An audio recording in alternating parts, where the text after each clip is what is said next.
محترم خواتین و حضرات، اب حاضرین وقفہ سوالات ہوں گے۔ آپ سے ایک بار پھر التماس ہے کہ آپ اپنے وہی احترام کو مینٹین کر رکھیں، اس کے بعد جلسہ برخاست ہوگا۔ سوال یہ ہے کہ ہندوستان کے مسلمان پاکستانیوں کو بھائیوں سے بڑھ کر سمجھتے ہیں، لیکن یہ جذبہ پاکستانی بھائیوں میں اتنا نہیں ہے، ایسا کیوں؟ اس کی وضاحت فرمائیں۔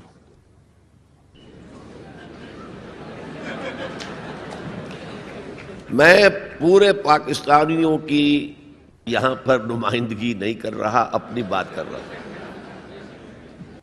سوال یہ ہے کہ is it permissible for aged parents to stay with their married since?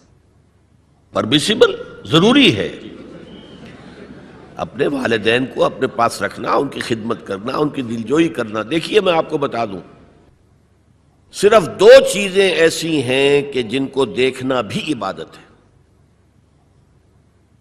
خانہ کعبہ کو آپ طواف نہ کر رہے ہیں، بیٹھے ہوئے ہوں، اس کی تعظیم کے ساتھ، محبت کے ساتھ اسے دیکھیں، یہ عبادت ہے۔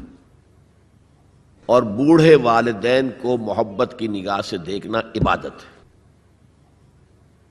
اصل میں بڑا سائیکولوجیکل پرابلم یہ ہوتا ہے کہ جب آپ چھوٹے تھے، بچے تھے، تو والدین کی محبت آپ پر مرکوز تھی۔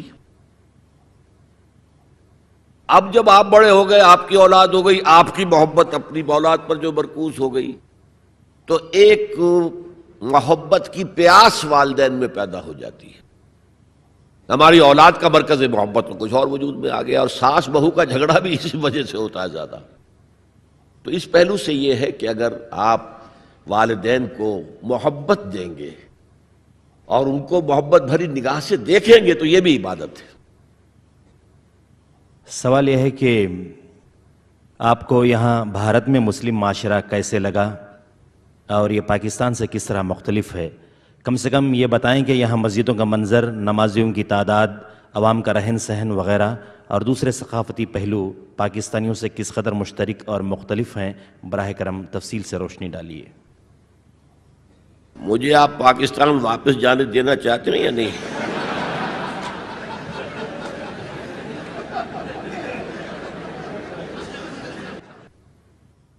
سوال یہ ہے کہ دل کی نماز کا اکثر چرچا ہوا کرتا ہے۔ جی؟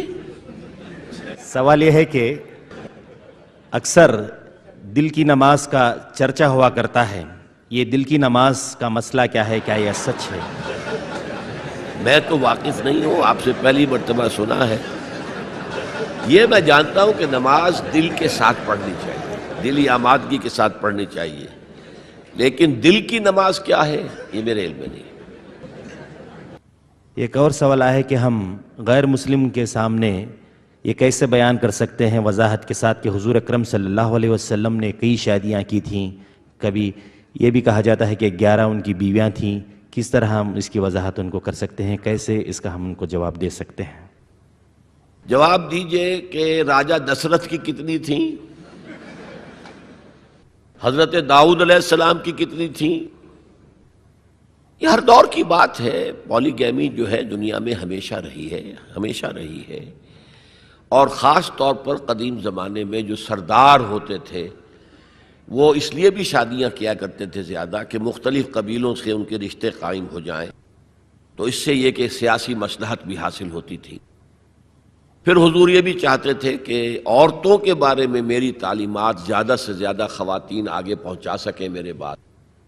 جیسا کہ میں نے کہا کہ عورتوں کے لیے تو اسوہ صرف ازواج مطہرات ہیں، اور شوہر اور بیوی کے جو بہت ہی یوں سمجھیے کہ انٹیمیٹ ریلیشنز ہوتے ہیں، وہ بھی ایک ضرورت ہے انسان کی کہ معلوم ہو شوہر جو ہے، شوہر بیوی روزے کی حالت میں کس حد تک جا سکتے ہیں، یہ معلوم ہونا چاہیے۔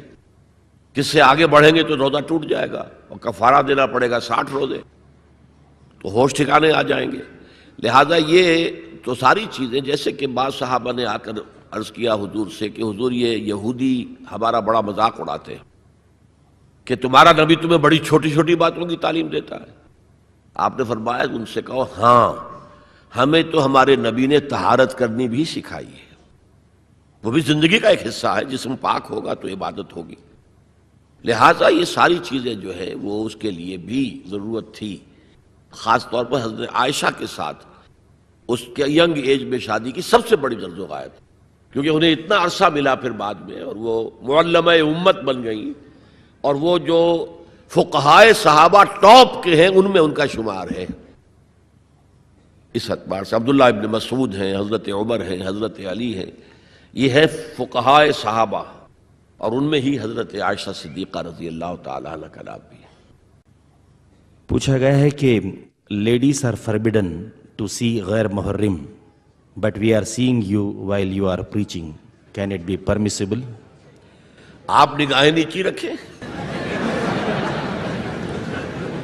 سوال یہ ہے کہ آپ نے اخبارات کو یہ بیان دیا ہے کہ کشمیر سے متعلق آپ نے جو کہا ہے اس کی وضاحت کریں، جبکہ بقول مودودی کشمیر کے ساتھ میرا تعلق وہی ہے جو میرے اپنے جسم کے کسی حصے کا تعلق میرے ساتھ ہے، ماخوذ مومن صادق کی پہچان جہاد۔ لیکن شاید آپ کے معلوم ہوگا کہ 1948 کے جہاد کشمیر کو مولانا نے جہاد نہیں مانا تھا، اور اس پر ان کے خلاف بڑا طوفان اٹھا تھا، اور انڈین ریڈیو نے بہت زیادہ ایکسپلائٹ کیا تھا ان کے اس بیان کو۔ تو میں نے بھی اصل میں جو کہا وہ ہے کہ جہاد فی سبیل اللہ نہیں مانتا۔ اصل میں معاملہ کیا ہے؟ ایک جہاد ہے فی سبیل الحریت، آزادی کے حصول کے لیے، سیلف ڈٹرمینیشن کے حصول کے لیے جہاد، اور اس میں بھی میں بہتر یہ سمجھتا ہوں کہ اگر کشمیری اس کا جہاد کرنا چاہیں تو پیسفل ذرائع سے کریں۔ اگر 1,00,000 آدمیوں کا جلوس نکلے اور اس کے اوپر جو ہے فائرنگ ہو، 100 آدمی مر جائیں، پوری دنیا میں تہلکہ مچ جائے گا۔ انہیں سیاسی اعتبار سے جدوجہد کرنی چاہیے تھی۔ مجھے آپ حضرات کو زیادہ یاد ہوگا کہ اندرا گاندھی نے 2 منسٹریز کو ایک دم جو ہے برخاست کیا تھا، ایک آندھرا پردیش کی، وہ جو رام کا کردار ادا کرتا تھا ایکٹر، کیا نام تھا اس کا، این ٹی راما راؤ، اور ایک فاروق عبداللہ کی کشمیر کی۔ یہاں سے 2,00,000 آدمی جا کر اور منسٹر ہاؤس کا گھیراؤ کر کے بیٹھ گئے کہ تم کون ہوتی ہو؟ ہمارا الیکٹڈ وزیر اعلیٰ ہے، وہ نہیں اٹھیں گے یہاں سے جب تک کہ اپنا حکم واپس نہیں لیتی۔ انہیں واپس لینا پڑا، اور کشمیر سے اب اس کا ڈاکٹر فاروق عبداللہ کا بہنوئی آ کر بیٹھ گیا، جی میں حاضر ہوں جو حکم دے۔ کوئی ایجیٹیشن نہیں ہوا۔ یہ فرق ہے۔